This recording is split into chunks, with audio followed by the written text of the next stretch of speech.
ಬಿಜೆಪಿಯವ್ರಿಗೆ ಮಹಿಳೆಯರ ಬಗೆಗೆ ಕನಿಷ್ಠ ಗೌರವವೂ ಇಲ್ಲ. ನಿಮ್ಗೆ ಕನಿಷ್ಠ ಲಜ್ಜೆಯೋ ನಾಗರಿಕ ನಡವಳಿಕೆ ಇಲ್ವಲ್ಲ ಕುಮಾರಸ್ವಾಮಿ ಅವರೇ?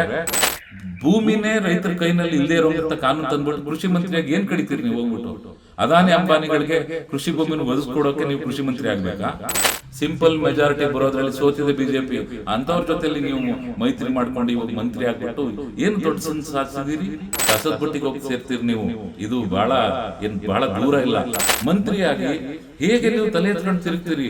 ಒಂದು ಬಹಳ ಮುಖ್ಯವಾಗಿ ಇದು ಅತ್ಯಂತ ದುರದೃಷ್ಟದ ಬಹಳ ಆಗಬಾರ್ದಂತಹದ್ದು ನಡೆದು ಹೋಗಿದೆ.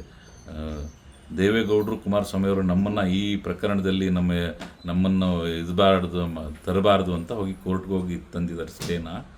ಆದರೆ ಕುಟುಂಬ ಅವ್ರದ್ದಲ್ಲ ಅಂತ ಹೇಳೋಕ್ಕೆ ಸಾಧ್ಯವ? ಟಿಕೆಟ್ ಕೊಟ್ಟಿರೋರು ದೇವೇಗೌಡರು ಅನ್ನೋದು ಇಡೀ ಜಗತ್ತಿಗೆ ಜಾಹೀರಾಗಿರುವಾಗ ಪ್ರಜ್ವಲ್ ರೇವಣ್ಣ ಪ್ರಕರಣ ಹೊರಬಂದ ಕೂಡಲೇ ರೇವಣ್ಣ ಅವರು ಕೊಟ್ಟ ಮೊದಲ ಪ್ರತಿಕ್ರಿಯೆ ಇದು 4 ವರ್ಷದ ಹಳೆ ವಿಡಿಯೋ ಅಂತ.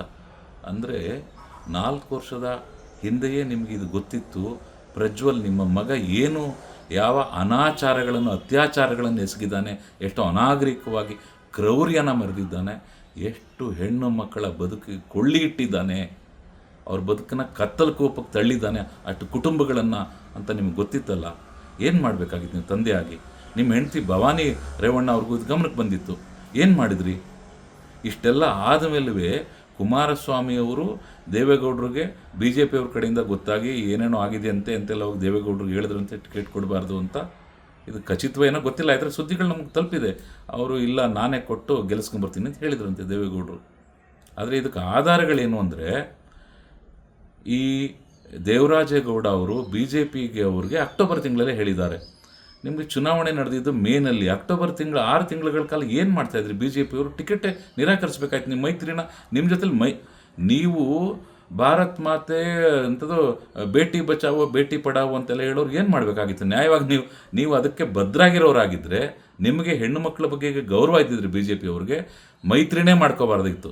ಮೈತ್ರಿ ಮಾಡ್ಕೊಂಡ್ಮೇಲೂ ಅಂಥವನ್ನ ಟಿಕೆಟ್ ಕೊಟ್ಟಿದ್ದಲ್ದೇನೆ ನರೇಂದ್ರ ಮೋದಿ ಅವರು ಮೈಸೂರಿನ ಕಾರ್ಯಕ್ರಮದಲ್ಲಿ ಬಂದು ಚುನಾವಣಾ ಪ್ರಚಾರದಲ್ಲಿ ನನಗೆ ಓಟ್ ಕೊಟ್ಟರೆ ಅದು ಪ್ರಜ್ವಲ್ ರೇವಣ್ಣಂಗೆ ಓಟ್ ಕೊಟ್ಟರೆ ನನಗೆ ಓಟ್ ಕೊಟ್ಟಾಗೆ ಅಂತ ಹೇಳಿದ್ರಲ್ಲ. ಒಬ್ಬ ದೇಶದ ಪ್ರಧಾನಿ ಇದು ಅವರು ಬೆಳೆದು ಈವರೆಗೂ ಆಚರಿಸಿರೋದನ್ನು ತೋರಿಸ್ತದೆ.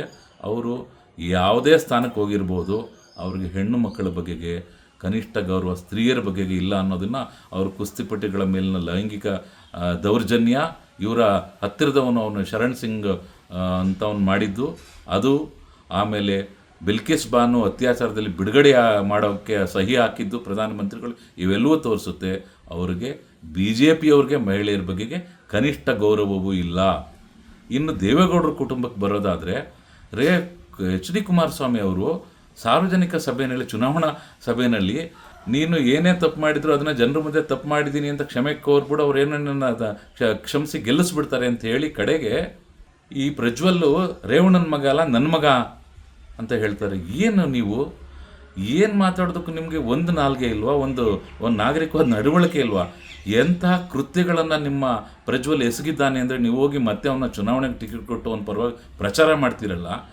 ನಿಮಗೆ ಕನಿಷ್ಠ ಲಜ್ಜೆಯೋ ನಾಗರಿಕ ನಡವಳಿಕೆ ಇಲ್ವಲ್ಲ ಕುಮಾರಸ್ವಾಮಿ ಅವರೇ? ಇಡೀ ಕರ್ನಾಟಕದ ಜನರು ನಿಮಗೆ ಕೊಟ್ಟ ರಾಜಕೀಯ ಅಧಿಕಾರ ಇದೆಯಲ್ಲ, ಎಂತಹದ್ದಿದು? 2 ಬಾರಿ ಮುಖ್ಯಮಂತ್ರಿ ಆದ್ರಿ ನೀವು. ಯಾವ ಮೆಜಾರಿಟಿಯಿಂದ ನೀವು ಮುಖ್ಯಮಂತ್ರಿ ಆದ್ರಿ? ನಿಮಗೆ ಬಹುಮತವೇ ಇಲ್ಲದೇ ಮುಖ್ಯಮಂತ್ರಿ ಆದ್ರಿ. ಕರ್ನಾಟಕ ನಿಮ್ಮ ತಂದೆಯವರು ಪ್ರಧಾನಿ ಆಗೋಕ್ಕೆ ಅವಕಾಶ ಕೊಡ್ತು, ನೀವು ಮುಖ್ಯಮಂತ್ರಿ ಆಗೋಕ್ಕೆ ಅವಕಾಶ ಕೊಡ್ತು. ನಿಮ್ಮ ಕುಟುಂಬ, ನಿಮ್ಮ ಅಣ್ಣ ಮಂತ್ರಿ ಆದರು, ನಿಮ್ಮ ಹೆಂಡತಿ, ನಿಮ್ಮ ಅಣ್ಣನ ಹೆಂಡತಿ, ಎಲ್ಲರಿಗೂ ರಾಜಕೀಯ ಅಧಿಕಾರಿಗಳು, ನಿಮ್ಮ ಹುಡುಗರನ್ನೆಲ್ಲರೂ ನೀವು ಎಲ್ಲರೂ ಎಲೆಕ್ಷನ್ ನಿಲ್ಲಿಸಿ ಗೆದ್ದರು. ಒಬ್ಬ ಮಾತ್ರ ಸೋತ ನಿಮ್ಮ ಮಗ. ಇಷ್ಟೆಲ್ಲವನ್ನೂ ಕೊಟ್ಟಂಥ ಕರ್ನಾಟಕದ ಜನರಿಗೆ ನೀವು ಕೊಟ್ಟ ಕೊಡುಗೆ ಏನು? ಹಾಸನದ ಹೆಣ್ಣುಮಕ್ಕಳ ಬಗೆಗೆ, ಹಾಸನ ಜಿಲ್ಲೆಯ ಬಗೆಗೆ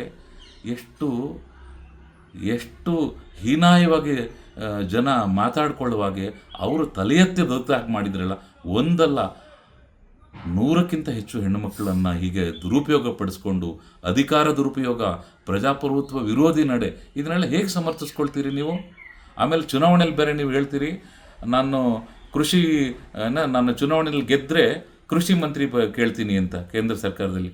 ಅಲ್ಲ, BJP ಸರ್ಕಾರ ತಂದಂಥ ಕೃಷಿ ವಿರೋಧಿ ಕಾನೂನುಗಳನ್ನು ಬೆಂಬಲಿಸ್ಬಿಟ್ಟು ನೀವು 250 ಎಕರೆ ಯಾರು ಬೇಕಾದ್ರೂ ಭೂಮಿ ತಗೊಳ್ಬೋದು, ಆಮೇಲೆ APMC ಕಾಯ್ದೆಯನ್ನು ಬೆಂಬಲಿಸಿ, ಗೋಹತ್ಯೆ ನಿಷೇಧ ಮಸೂದೆ ಹೆಸರಲ್ಲಿ ದನಗಳನ್ನು ಸಾಕದೇ ಇರೋ ಹಾಗೆ, ರೈತ ಕುಟುಂಬಗಳು ದನ ಎಮ್ಮೆಗಳನ್ನು ಸಾಕದೇ ಇರುವಂಗೆ, ಆಡುಕುರಿಗಳನ್ನು ಸಾಕದೇ ಇರುವಂಗೆ, ಗೋಮಾಳಗಳನ್ನು ಪರಬಾರೆ ಮಾಡುವಂಥ ಎಲ್ಲ ಬೆಳವಣಿಗೆಗಳಿಗೂ ಸಾಕ್ಷಿಯಾಗಿ ಮಾಡಿಬಿಟ್ಟು ನೀವು ಆಮೇಲೆ ಒಪ್ಪಂದದ ಕೃಷಿ ಮೂಲಕ ಕೃಷಿ ಭೂಮಿನ ರೈತರು ಕಸ್ಕೊಳ್ಳುವಂಥ ಕಾನೂನನ್ನ ಮಾಡೋಕ್ಕೆ ಸಹಾಯ ಮಾಡಿಬಿಟ್ಟು ಕೃಷಿ ಮಂತ್ರಿಯಾಗಿ ಏನು ಮಾಡ್ತೀರಿ ನೀವು?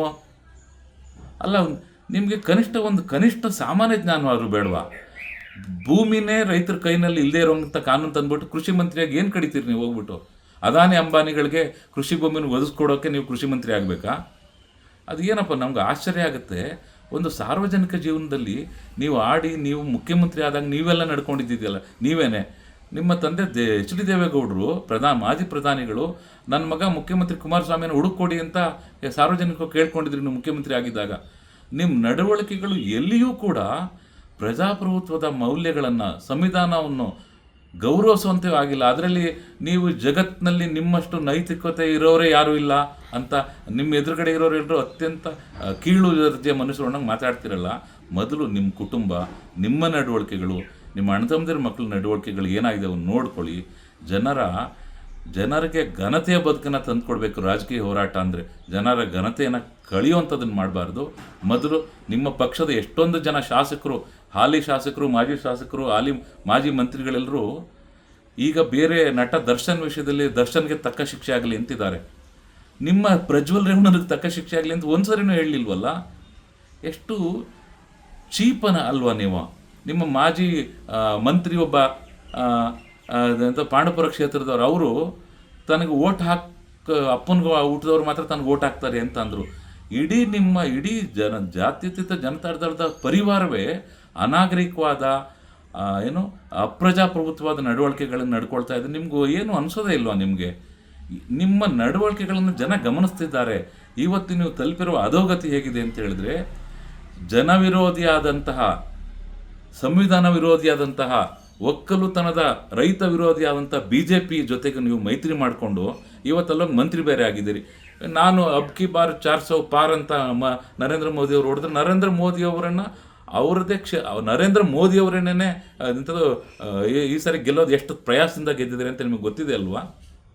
ಅಂದರೆ ಅಯೋಧ್ಯೆ ರಾಮನನ್ನು ಬಾಲರಾಮನ ಪ್ರತಿಮೆ ಮಾಡಿದ್ರು, ರಾಮನನ್ನು ಅವನ ಪರಿವಾರದಿಂದ ಪ್ರತ್ಯೇಕಗೊಳಿಸಿ